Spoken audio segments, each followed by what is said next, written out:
میرپور آزاد کشمیر میں زلزلے سے تباہی، اموات 37 ہو گئی، 450 افراد زخمی، متعدد سڑکیں پھٹ گئیں، کئی گاڑیاں دھس گئیں، رابطہ پل ٹوٹ گئے، دکانیں اور مکانات بھی تباہ، نقصانات کا تخمینہ لگایا جا رہا ہے۔ متاثرین کی بحالی کی ہر ممکن اقدام کریں گے، وزیراعظم آزاد کشمیر فاروق حیدر کی گفتگو۔ زلزلے سے میرپور جاتلاں کے گاؤں سوہاوا میں کئی گھر منہدم ہو گئے، زیر تعمیر گھر گرنے سے 3 بچے جاں بحق ہوئے، میرپور اور جاتلاں کا زمینی رابطہ منقطع، انجینئر کور کے اہلکار سڑکوں کی بحالی اور امدادی کاموں میں مصروف۔ آرمی چیف کا آزاد کشمیر میں زلزلے سے متاثرہ علاقے کا دورہ، جاتلاں کینال روڈ کے مرمتی کام کا جائزہ لیا، جوانوں کو متاثرہ آبادی کا ہر ممکن خیال رکھنے اور سول انتظامیہ کی معاونت سے صورتحال معمول پر لانے کی ہدایت۔ ہنگامی صورتحال سے نمٹنے کے لیے تیار ہیں، شہریوں کو مکمل تحفظ فراہم کریں گے۔ وفاقی وزیر داخلہ اعجاز شاہ کی زلزلے کے بعد ریلیف آپریشنز پر بریفنگ، کہا متاثرین کو ہر قسم کی امداد فراہم کریں گے۔ وزیراعظم عمران خان کا دورہ امریکہ، آج ملائیشیا اور ناروے کے ہم منصب اور مائیکروسافٹ کے بانی بل گیٹس سے ملاقات کریں گے، نیو یارک ٹائمز کے ادارتی بورڈ کے ارکان کے ساتھ بیٹھک ہوگی، کرسٹینا مانپور کو انٹرویو بھی دیں گے۔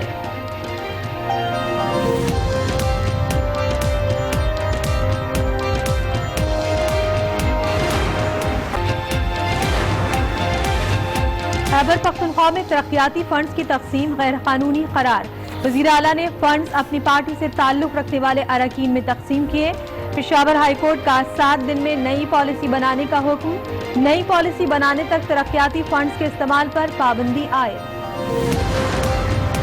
شہباز شریف پر محکمہ اوقاف اراضی کی غیر قانونی الاٹمنٹ کا الزام، نیب ایگزیکٹو بورڈ نے انکوائری کی منظوری دے دی، سابق ڈپٹی اسپیکر پنجاب شیر علی گورچانی کے خلاف بھی انکوائری ہوگی۔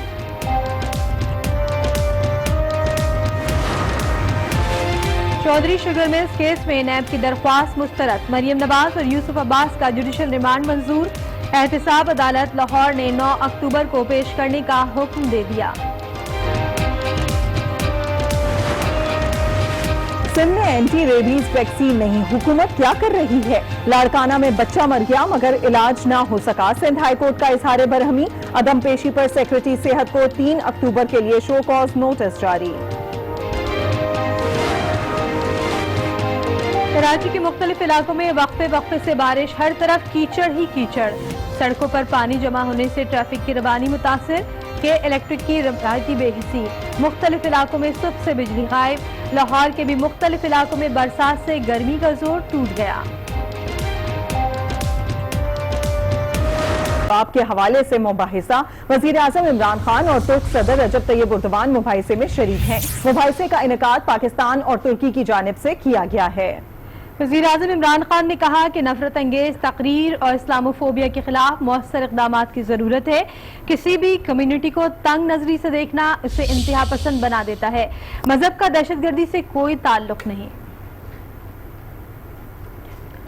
نیو یارک میں نفرت انگیز تقاریر کے سدباب کے حوالے سے مباحثہ ہوا ہے، وزیر اعظم عمران خان اور ترک صدر رجب طیب اردوان مباحثے میں شریک ہیں، مباحثے کا انعقاد پاکستان اور ترکی کی جانب سے کیا گیا ہے۔ آپ کو بتائیں، وزیر اعظم عمران خان نے کہا نفرت انگیز تقریر اور اسلاموفوبیا کے خلاف مؤثر اقدامات کی ضرورت ہے، کسی بھی کمیونٹی کو تنگ نظری سے دیکھنا اسے انتہا پسندی بنا دیتا ہے، مذہب کا دہشت گردی سے کوئی تعلق نہیں۔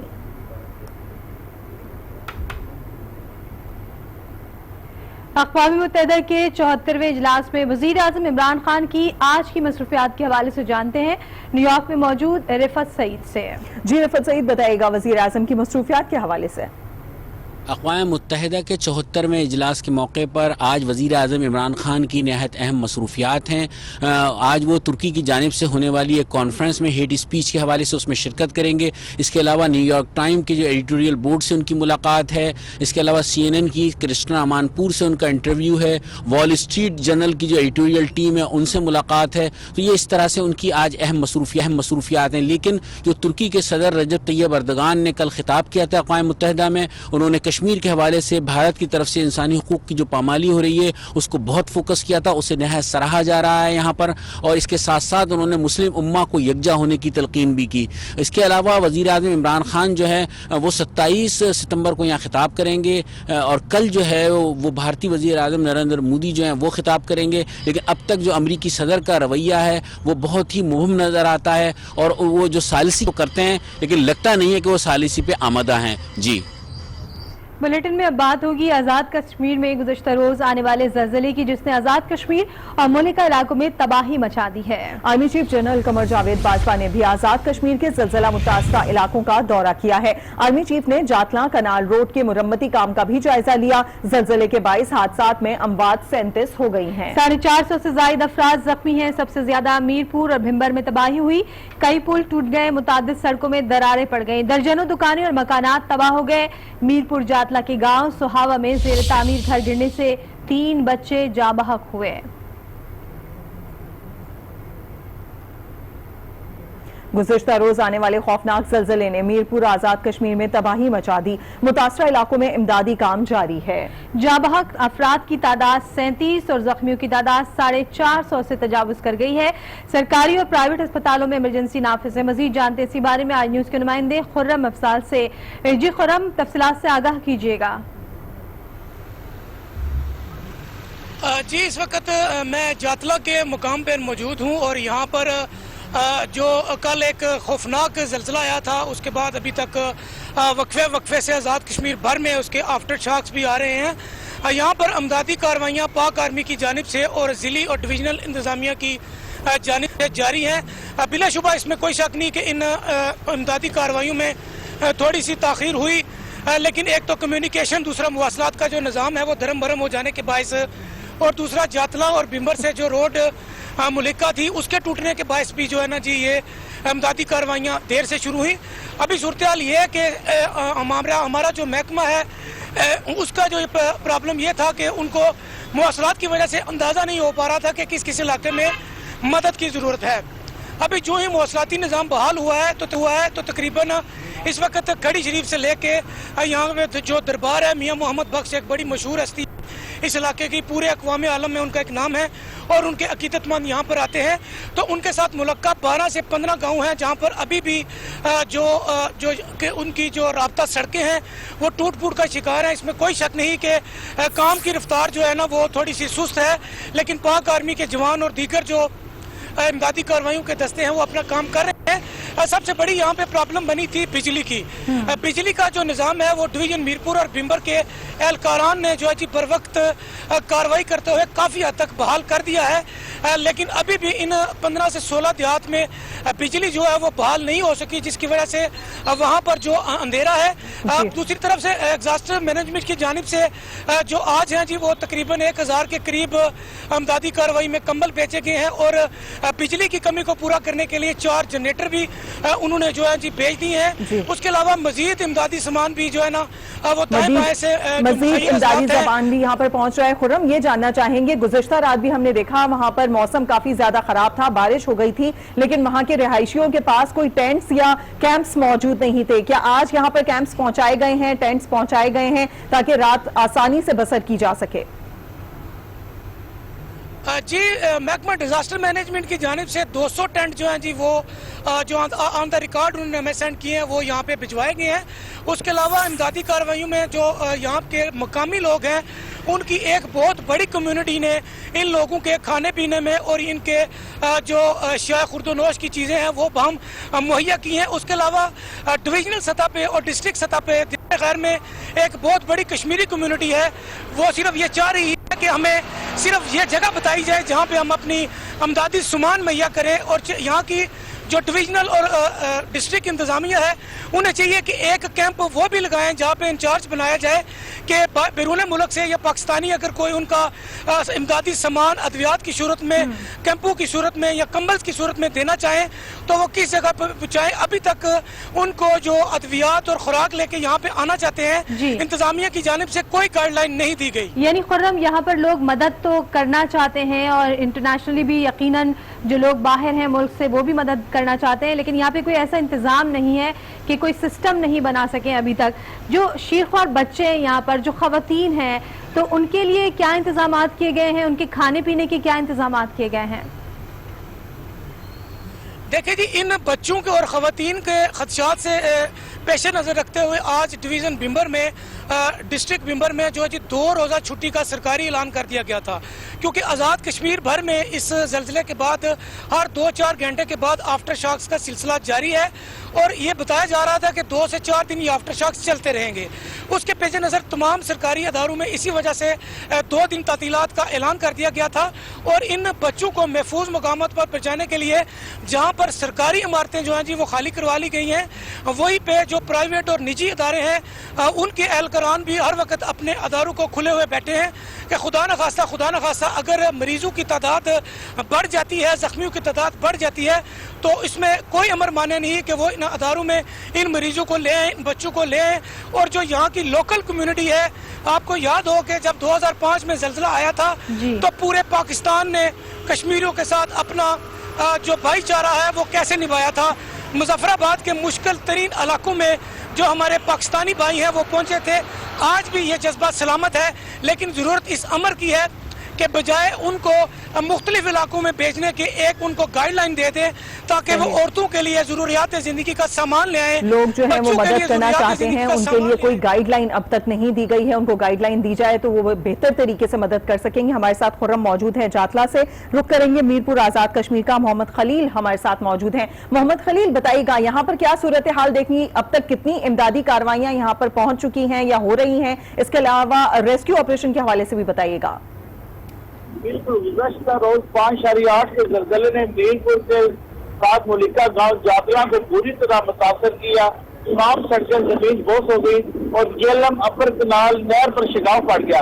اس وقت ذرائع نے تقریباً 33 لوگوں کے جاں بحق ہونے کی خبر کنفرم کی ہے اور 500 کے قریب زخمی ہوئے, جن کو ایک ضلعی انتظامیہ اور ضلعی انتظامیہ نے DHQ ہاسپٹل میرپور میں منتقل کیا. اسی طرح جو شدید زخمی تھے ان کو فوری طور پر CMH منگلا اور راولپنڈی, اسلام آباد کے مختلف ہاسپٹلز میں انہیں ریفر کیا گیا. امدادی کارروائیوں کا ذکر کرتا جاؤں تو پاک فوج اور دیگر ضلعی ادارے پوری طرح مدد کر رہے ہیں اور پاک فوج کے جو جوان ہیں وہ جو سڑکیں تباہ برباد ہو چکی ہیں انہیں روا رکھنے کے لیے جو میرپور اور جاتلا کے ساتھ جو راستہ تھا وہ پورا رابطہ منقطع ہو چکا تھا, اسے بحال کرنے کی پوری کوشش پاک فوج کے جوان کر رہے ہیں. اور مجھے امید ہے کہ کل تک جو ہے نا یہ میرپور اور جاتلا کا جو راستہ اسے بحال کر دیا جائے گا. اچھا خلیل, میں آپ کو یہاں پہ انٹرپٹ کروں گی. یہ بتائیے گا کہ ابھی تو جو رابطہ سڑکیں ہیں اور پل ہیں وہ تباہ ہو چکے ہیں, آپ کہہ رہے ہیں کہ کل تک یہ لگتا ہے کہ یہ بحال کر دیا جائے گا آمد و رفت کے لیے, تو کیا انتظامات کیے جا رہے ہیں اور ابھی جو آمد و رفت ہو رہی ہے وہ کس طریقے سے ہو رہی ہے؟ اصل میں جو دوسرا راستہ جڑی کا روڈ ہے جو کوٹلی روڈ کہلاتی ہے, اس کا جو ہے نا راستہ جاتلا کے ساتھ, لیکن وہ بھی جو نصف کے راستے میں پہنچ کے بند ہو جاتی ہے کیونکہ آگے تمام جو سڑکیں ہیں وہ تباہ ہو چکی ہیں اور پل بھی جو ہے نا وہاں پہ وہ بھی گر چکے ہیں. اس لیے امدادی کارروائیوں کرنے میں بھی دشواری پیش آ رہی ہے. اور آج صبح جو بارش ہوئی ہے اس کی وجہ سے بھی پاک فوج کے جو جوان ہیں انہیں بھی خاصی دشواری کا سامنا کرنا پڑا. سب سے اہم جو بات ہے کہ کل رات ہے جو میرپور اور یہ جاتا جہاں پہ یہ زلزلہ جو مرکز تھا ان کا, وہاں پہ بجلی نہ ہونے کی وجہ سے امدادی کارروائیاں روکنی پڑ گئی ضلع انتظامیہ کو. لیکن صبح ہوتے ہی ضلع انتظامیہ اور پاک فوج کے جوانوں نے دوبارہ ریسکیو کی کارروائیاں شروع کی اور جو سڑکیں ہیں رابطہ سڑکیں ہیں انہیں بحال کرنے کی ضلع انتظامیہ. اس کے علاوہ پاک فوج کے بھی اہلکار بڑی تعداد میں وہاں پر موجود ہیں. کل بھی وہاں پہ امدادی کارروائیاں جاری تھیں, لیکن جیسے ہی اندھیرا ہوا اس کے بعد امدادی کارروائیوں کو روک دیا گیا اور پھر آج صبح روشنی پھیلتے ہی ایک دفعہ پھر سے امدادی کارروائیاں شروع کر دی گئی تھیں. ایک دفعہ پھر ہم چلیں گے خرم افضال کی جانب. خرم افضال, بتائیے گا آج یہاں پر بارش ہوئی ہے یا بارش کا سلسلہ ابھی بھی جاری ہے؟ موسم کیسا ہے؟ مزید کیا بتایا جا رہا ہے؟ جی, جیسے کہ آپ کو پتا ہے کہ جیلم کے جگہ پہ میں کھڑا ہوں. یہ جاتلا کا سارا علاقہ جو ہے یہ نہر کے ساتھ ساتھ واقع ہے. یہ نہر جہلم میں جاتی ہے اور یہاں کے ویسے بھی جو موسم ہے تقریباً عام دنوں میں بھی ہلکے جو ہے نا وہ سردی ہی رہتا ہے, لیکن جوں شام ہوتی ہے اس کے بعد جو ہے نا سردی بڑھ جاتی ہے. نہر کے قریب ہونے کے باعث ویسے بھی جو ہے نا وہ ٹھنڈک میں اضافہ ہو جاتا ہے. اگر ان جو جاتلا اور کھڑی شریف کے ملحقہ علاقے ہیں یہاں پر کارروائیوں کی تعداد جو سست رہی تو خدا نہ خواستہ جو بچے ہیں اور جو عورتیں ہیں وہ سردی شاید 2-4-5 دن کے بعد برداشت نہ کر پائیں, کیونکہ یہ نمی والا علاقہ ہے, یہاں پہ سردی ہوتی ہے اور خصوصاً عورتوں اور بچوں کو جو ہے جی وہ ادویات, کمبل اور کھانے پینے کی جو اشیاء ہیں وہ 2 سے 4 دن کے بعد ان کی اشد ضرورت پڑے گی. ضرورت اس بات کی ہے کہ ان علاقوں میں سب سے پہلے تو جی بجلی کا جو نظام ہے وہ بحال کیا جائے. اس کے بعد جو ان کی رابطہ سڑکیں ہیں جو 17 سے 18 کے قریب یہ گاؤں ہیں وہ ٹوٹ پھوٹ کا شکار ہیں, وہاں پر جو کل پرسوں جلد سے جلد ان رابطہ سڑکوں کو بحال کیا جائے, کیونکہ جتنی دیر تک یہ لوگ وہاں سے سڑکوں کے ذریعے DHQ میں, بمبر میں, میرپور میں یا جہلم میں نہیں پہنچیں گے یہ اندازہ نہیں ہو پائے گا کہ ان کو مرض کس طرح کا لاحق ہے, ان کے زخم کس طرح کے ہیں. خدا نہ خواستہ اگر بچے بیمار ہونا شروع ہو گئے, جو کہ یہاں پہ ابھی کچھ دن پہلے ڈینگی وائرس کی بھی ایک وبا پورے آزاد کشمیر میں پھیلی ہوئی ہے, خدا نہ خواستہ اس گندے موسم میں ڈینگی وائرس بھی آ جاتا ہے تو وہ تمام انتظامیہ کے لیے ایک مزید مشکلات میں اضافے کا باعث بن سکتا ہے. بالکل خرم, جو ہم دیکھ رہے ہیں زلزلے سے تباہی جو ہے وہ بہت زیادہ ہوئی ہے, بہت سے مکانات جو ہے وہ تباہ ہو گئے ہیں اور جس طرح سے کہ 400-450 کے قریب افراد زخمی ہیں, تو اس میں تو کافی وقت لگے گا تمام چیزوں کو ٹھیک کرنے میں, گھروں کو دوبارہ سے جو ہے یہاں پر بنانے میں. تو اس وقت تک یہ اتنے سرد موسم میں خواتین, بچے, ضعیف جو لوگ ہیں وہ یہاں پر کیسے رہیں گے؟ ان کو یہاں سے کہیں موو نہیں کیا جا رہا, کیونکہ آرمی چیف نے بھی دورہ کیا تھا, کچھ ہدایات دی گئی ہیں ان کی جانب سے؟ جی محکمہ کو جو ہے نا کام تیزی کی جو ہے نا آرمی چیف نے جو ہے نا وہ ہدایت کر دی ہیں. اس کے علاوہ انہوں نے جاتلا کنال کا دورہ بھی کیا اور تمام انتظامیہ کو, اعلیٰ افسران کو کام کی تیزی میں جو ہے نا اس کی شدت میں تیزی لانے کا بھی کہا دیا ہے. جو میں آپ کو بات بتانا چاہ رہا ہوں وہ بار بار میں اسی طرف آؤں گا کہ تمام محکمہ جات کو ایک پلیٹ فارم پر اکٹھے ہو کر مینجمنٹ کی ضرورت ہے. اس میں کوئی شک نہیں کہ تمام محکمہ جات اپنے تئیں جو کام کر رہے ہیں وہ بہت اچھا کر رہے ہیں, لیکن جتنی دیر تک ان تمام محکمہ جات میں, DHQ میں, بلڈ بینک میں, 1122 میں, محکمہ صحت میں آپس میں کوارڈینیشن نہیں ہوگی, وہ یہ جو مشکلات ہیں ان پر اتنی جلدی قابو نہیں پا جا سکے. خرم, آپ بالکل صحیح طرف اشارہ کر رہے ہیں کہ پراپر پلاننگ کی ضرورت ہے. اگر یہاں پر امداد کے لیے چیزیں پہنچتی ہیں, انہیں